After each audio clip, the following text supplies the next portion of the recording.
Hello, how are you? कैसे हैं आप सभी लोग? आई होप सभी स्वस्थ होंगे, मस्त होंगे।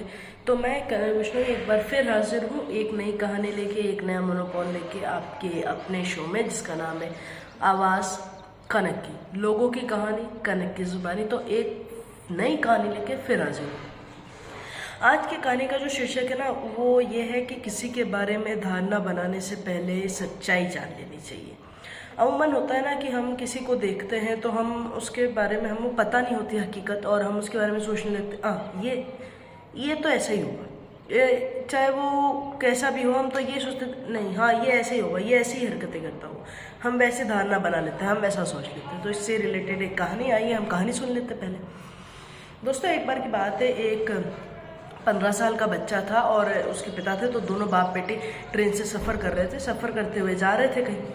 अब पिता खिड़की वाली सीट पे बैठे थे, तो बच्चे ने जिद की कि पापा मुझे खिड़की वाली साइड बैठना है। तो पिता ने कह दिया ठीक है बेटा, तू बैठ जा खिड़की वाली साइड। खुशी खुशी रजा दे दी। बच्चा जब खिड़की वाली साइड बैठा तो उसने जब देखा तो वो बहुत खुश हो गया, बहुत एक्साइट हो गया। जैसे ही ट्रेन चलने लगी, वो पापा को हर 5 मिनट में कहता, पापा देखो पेड़, पापा देखो बादल, देखो पापा पंछी उड़ रहे हैं आसमान में, देखो पापा ये पेड़ हमारे साथ जा रहे हैं क्या, पापा देखो हमने तो बादलों को भी पीछे छोड़ दिया। वो इस तरह की हरकत कर रहा था और पापा भी उसकी हाँ में हाँ मिला रहे थे कि हाँ बेटा, हाँ सही कह रहा है। अब ये चीज़ देखने के बाद जो साथ ही बैठे हुए जो पैसेंजर थे, उनको थोड़ी सी अजीब लगी चीज़ें कि हो सकता, पहले तो उन्होंने ये सोच लिया अपने दिमाग में कि हो सकता है शायद बच्चे के दिमाग में कोई प्रॉब्लम है। अब जब वो ये हरकत करते ही रहा, मतलब थोड़ी देर हो गई इस हरकत को करते हुए, तो एक पैसेंजर ने उसके पिताजी से कह दिया कि क्यों ना आप एक अच्छे डॉक्टर को आपके बेटे को दिखा दीजिए, हो सकता है आपके बेटे के दिमाग में कोई मानसिक तकलीफ हो।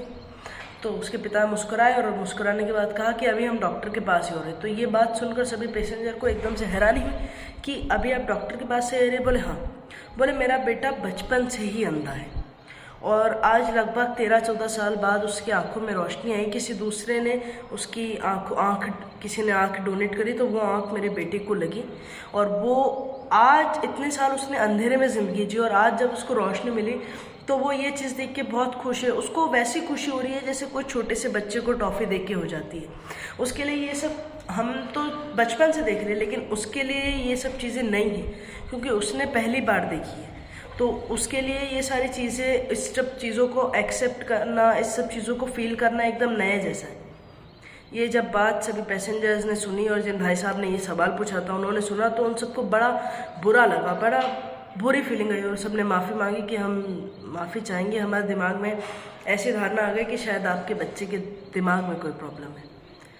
दोस्तों, किसी के बारे में धारणा बनाने से पहले हमें सच्चाई जान लेनी चाहिए। अमूमन हम किसी के बारे में सोचते हैं कि ये ऐसा ही होगा या इसने ऐसा ही किया होगा, या हो सकता है हम ये कोई आ रहा है तो अगर उसकी किसी दिक्कत है किसी चीज़ में, तो हो सकता है शुरू से इसके दिमाग में ऐसी दिक्कत हो सकता है इसके शरीर में शुरू से ऐसी दिक्कत हो।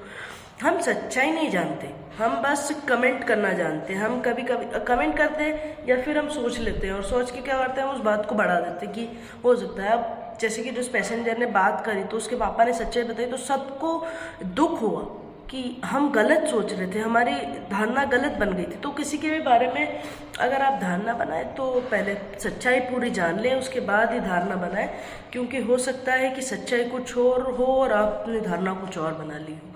तो मेरी कहानी बस इतनी सी थी। अगर पसंद आ गई हो तो इसे शेयर ज़रूर कीजिएगा और अपना और अपनों का ख्याल रखिएगा। तब तक के लिए बी सेफ, बी हेल्दी, स्वस्थ रहें, मस्त रहें और व्यस्त रहें। Bye bye, take care. Hello, how are you? कैसे हैं आप सभी लोग? आई होप सभी स्वस्थ होंगे, मस्त होंगे।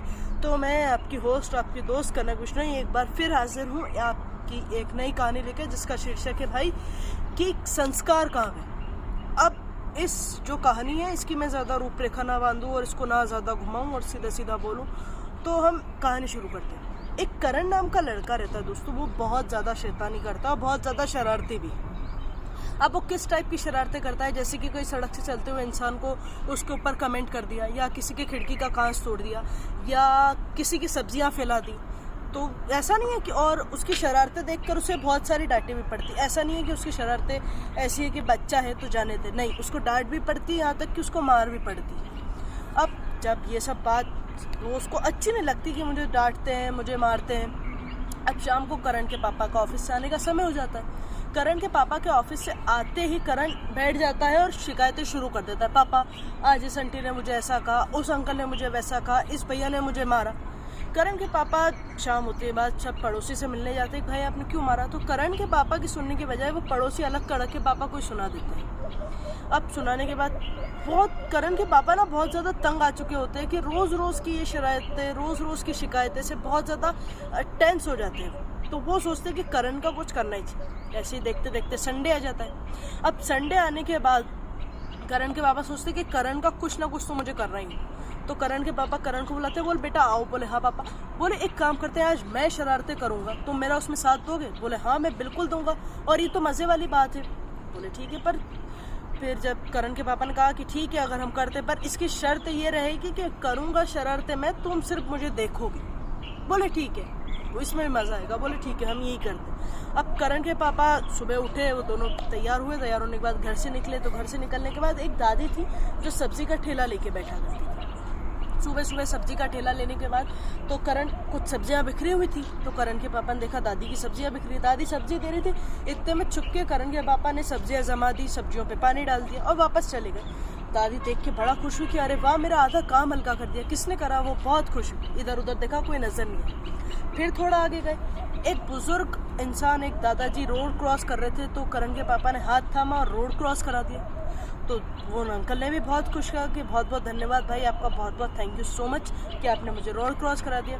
करण के पापा ने कहा इट्स ऑल राइट दादाजी, ये मेरा फ़र्ज़। अब थोड़ा और आगे गए तो एक निगाह पड़ी कि एक बच्चा बैठा हुआ है, उसकी चप्पल टूट गई। तो करण के पापा ने उसकी चप्पल जुड़ा दी। बच्चा बहुत खुश हुआ, बच्चे ने भी थैंक यू कहा। बोले कोई बात नहीं बेटा, जाओ खेलो कूदो। अब जब वापस आए, रिटर्न हो रहे थे, तब देखा कि दादी मतलब दिन भर से सब्जी बेची, थक गई। तो वो एक पेड़ के किनारे बैठ गई और आराम कर रही थी। अब आराम करते करते उनकी आँख लग गई। तो नीचे निगाह पड़ी करण के पापा की, तो दादी की चप्पल टूट गई थी।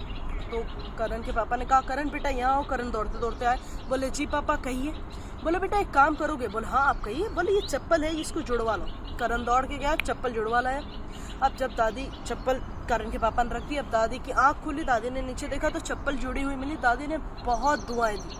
दादी ने कहा कि खुदा उसके घर में खूब बरकत दे जिसने आज मेरी इतनी मदद करी। सब लोग खुश हो गए। अब रात हो गई थी। रात होने के टाइम करण के पापा आए दादी के पास। बोले दादी आप जानना नहीं चाहेंगे कि ये आपकी इतनी सारी मदद किसने करी? तो दादी ने बड़ा खुश होकर कहा हाँ हाँ बिल्कुल जानना चाहूँगी, क्यों नहीं जानना चाहूँगी किसने करी मेरी मदद। बोला करण यहाँ आओ। करण डर गया था। तो करण आया। करण को ऐसा लग रहा था कि कहीं दादी मुझे रोज़ पीटती है, आज भी मुझे पीटेंगी। बोले बेटा डरो नहीं, यहाँ आओ। आए। आने के बाद करण के पापा ने कहा कि दादी करण ने आपकी मदद की। करण थोड़ा सा सहमा सा, डरा हुआ सा था कि दादी रोज़ मुझे पिटाई करती है, आज भी मेरी पिटाई करेंगी। दादी ने करण को एक टॉफ़ी दी, गले लगा और खूब आशीर्वाद दिया। बोल बेटा खूब पढ़ो, खूब आगे बढ़ो। दोनों बहुत खुश हुए, दोनों घर आ गए। घर आने के बाद करण के पापा ने करण से कहा बेटा आज तूने क्या सीखा? बोल पापा आज मैंने ऐसा सीखा कि आपने सबकी मदद करी। बोले हाँ। और बोले आज तुम्हें मज़ा भी आया? बोले हाँ। बोले देखो आज तुम्हें किसी ने डांटा नहीं? हाँ पापा आज मुझे किसी ने डांटा भी नहीं। बोले बेटा इससे तुम क्या सीखते हो? इससे ये सीखते हो तुम कि किसी को सताना नहीं चाहिए, किसी को परेशान नहीं करना चाहिए। देखो तुम किसी को सताओगे, किसी को परेशान करोगे, किसी को हर्ट करोगे तो वो तुमको क्या करेगा? डांटेगा ही ना। वो कहाँ गलत है? तुम करना ही चाहते हो तो किसी की मदद करो। करण कहा मैं समझ गया पापा, आप क्या कहना चाहते हैं। करण ने कहा ठीक है पापा आज से मैं शैतानी नहीं करूँगा। बोले नहीं शैतानी करो पर किसी को परेशान मत करो। बोले ठीक है पापा, और आज से जब भी मुझे टाइम मिलेगा ना मैं किसी ना किसी की ज़रूर मदद करूँ। बोले बस यही तो मैं तुम्हें सिखाना चाह रहा हूँ। देखा दोस्तों बच्चे ना आजकल इंटेलिजेंट तो हो रहे हैं बट क्या हो रहा है, संस्कारों से दूर जा रहे हैं। और ऐसा क्यों हो रहा है आपको पता है? ऐसा इसके लिए हो रहा है क्योंकि आजकल के जो माँ बाप है वो बच्चों के खिलाफ एक शब्द नहीं सुनना चाहते। अगर बच्चे की गलती भी होगी और बच्चे ने आके आपसे ये कह दिया कि उस फला अंकल ने फला आंटी ने मुझे डांटा, तो आप तुरंत उनसे चले जाओगे, उनसे बहस करोगे। आप ये भी नहीं सुनोगे कि बच्चे की गलती, बच्चे ने क्या गलती करी, कहीं उनको परेशान तो नहीं करा, आप नहीं सुनोगे। अगर करण के पापा भी यही करते और करण के पापा भी करण के तरफ चले जाते और करण की दलीलों को सुनते, सामने वाले की दलील को सुनते ही नहीं, सामने वाले की बात को नहीं सुनते, तो शायद वो भी करण के लिए झगड़ा ही करते और वो बात बढ़ जाती। बस मेरी कहानी इतनी सी थी। अगर पसंद आई हो तो इसे शेयर ज़रूर कीजिएगा। बाकी अपना और अपनों का दोनों का ख्याल रखें। Bye bye, take care. Hello, how are you? कैसे हैं आप सभी लोग? आई होप आप सभी स्वस्थ होंगे, मस्त होंगे। तो मैं कनक बिश्नोई, आपकी होस्ट, आपकी दोस्त, आपका स्वागत करती हूँ एक बार फिर से आपके अपने शो में, जिसका नाम है आवाज़ कनक की, लोगों की कहानी, कनक की ज़ुबानी। तो आज फिर हाजिर हूँ एक नया टॉपिक लेके। आज का जो टॉपिक है ना, उससे आप लोगों को, बहुत से लोगों को इस चीज़ की जानकारी होगी, बहुत से लोगों को नहीं होगी। तो जिनको नहीं है उनको मैं दे देती हूँ कि बिश्नोई समाज नहीं पहनता नीला रंग। बहुत से लोगों ने सुनी होगी पर बहुत से लोगों ने नहीं, तो मैं उनको बता देती हूँ क्यों नहीं पहनता बिश्नोई समाज नीला रंग, इसके पीछे क्या वजह है, क्यों गुरु जाम्बो जी ने नीला रंग पहनने से मना करा बिश्नोई समाज को। तो आई मैं आपको बताती हूँ। दोस्तों, सबसे पहले इस बात पे आने से पहले मैं आपको ये मोटा मोटा समझा दूँ कि आपने जैसा खाए अंग खाना वैसा बने मन, आपने ये बात तो सुनी होगी। तो वैसे जैसे हम कपड़े पहनते हैं वैसे ही हमारा विचार आते हैं, क्योंकि हमारी बुद्धि की जो तरंगे रहती है वो जुड़ी हुई रहती है। अब आप मेरी बात एक बार के लिए आप ये सोचिए कि जैसे कि आपने सफ़ेद साफ़ सुथरे कपड़े पहने या आपने साफ़ सुथरे कपड़े पहने तो आपके दिमाग में नई नई थिंकिंग्स आएगी, अच्छे विचार जाएंगे। और वहीं आपने गंदे कपड़े पहने हो, मैले कपड़े पहने हो, बिना धुले हुए कपड़े पहने हो, तो आपके दिमाग में वैसे थॉट्स आएंगे। अच्छा, फॉर एग्जांपल, जैसे कि आप वाइट कपड़े आपने पहने हैं और आप कहीं कीचड़ के पास से गुजर रहे हो या आप कहीं बैठ रहे हो, तो आप ये ध्यान रखो कि भाई मेरा वाइट कपड़ा है, कहीं ख़राब ना हो जाए। और अगर आप कहीं बैठोगे भी तो आप उस जगह को साफ़ करोगे कि कहीं सफ़ेद कपड़ा है, ख़राब ना हो जाए, दाग ना लग जाए। और वहीं आप अगर समझो आप नीला कपड़ा पहना आपने, या आपने कोई गंदा कपड़ा पहना, तो आप ये सोचोगे कि भाई बैठने से पहले आपके दिमाग में थॉट भी नहीं आएगा कि मैं उसको साफ़ करूँ। फॉर एग्जांपल, अगर आपने नीली कलर की जीन्स पहनी या नीले कलर का कुछ भी पहना तो आप सोचोगे नहीं, क्योंकि वो रंग ही धूल उसमें रम जाएगी। करेक्ट। इससे जुड़ी एक छोटी सी कहानी है, मैं आपको कहानी बताती हूँ कि बहुत समय पहले की बात है। पहले अंग्रेज़ों के ज़माने में नील की खेती की जाती थी, और खेती करने के बाद जब फसल काटी जाती थी तो वो फसल की जो जगह थी जहाँ पर फसल की जाती थी वो पूरी बंजर हो जाती थी। वहाँ पर दूसरी कोई फसल, दूसरी कोई खेती की ही नहीं जा सकती थी। और इस चीज़ को जब जाम्बो जी के पास ये बात आई, जब उन्होंने देखा, तब उनके दिमाग में आया कि अगर नील की खेती करने से, नील की फसल बोने से ज़मीन का ये हाल है, तो अगर इंसान, मनुष्य इस कपड़े को पहनेगा, इस रंग को धारण करेगा, तो उनका क्या हाल होगा। बस इसी बात को सोचकर गुरु जाम्बो जी ने बिश्नोई समाज के लिए नीला रंग बंद कर दिया। वैसे ऐसा नहीं है कि जाम्बो जी ने इस नीले रंग को बंद किया, इससे साइंटिफिकली भी एक बात जुड़ी है कि जो कुछ वैज्ञानिक है वो लोग नीले रंग को दोषी भी मानते हैं। अब क्यों मानते हैं उसको दोषी इसके लिए मानते हैं, जैसे कि सूर्य की जो किरणें रहती हैं उसका सीधा प्रकाश, उनका ये कहना पड़ता है कि जो भारत है, जो पृथ्वी है, वो बहुत गर्म है, इस पे सूरज की किरणें जो है वो सीधी आती है, तो उसके कारण यहाँ पर गर्मी ज़्यादा होती है। अब ये जो नीला रंग है, जो सूरज की किरणें है, ये उस किरणों को आकर्षित करता है और वो किरण नीले रंग की ओर खींची चली जाती है। अब उस रंग की ओर खींची चली जाती है तो वो नीला कपड़ा है उससे छनकर जो किरणें आती है और वो हमारे स्वास्थ्य के ऊपर गिरती है, तो वो अच्छी नहीं रहती हमारे लिए भी, स्वास्थ्य के लिए भी। इसके लिए वैज्ञानिक ने भी ये कहा है कि आप इतने सारे रंग है, इतनी सारी प्रकृति बहुत खूबसूरत है, आप सब रंग पहनो ना, बस इस नीले को नहीं पहनो। ये बात तो हम आज लेके आ रहे हैं, पर बिश्नोइयों के जो समाज के जो गुरु जाम्बो जी थे, जो हमारे इष्ट हैं, उन्होंने तो कितने सालों पहले ही, कई सालों पहले ही इस बात को रख दिया था कि भाई आप कुछ भी रंग पहनो, बस नीला नहीं धारण करो। और हमारे जो 29 नियम की जो आचार संहिता है उसमें अंतिम नियम भी उन्होंने यही रखा कि भाई नीला वस्त्र धारण नहीं करना। तो कैसी लगी आपको मेरी ये कहानी, मेरी वीडियो बस इतनी सी थी। पसंद आए तो इसे शेयर ज़रूर कीजिएगा। तब तक के लिए अपना और अपनों का, दोनों का ख्याल रखें। Bye bye.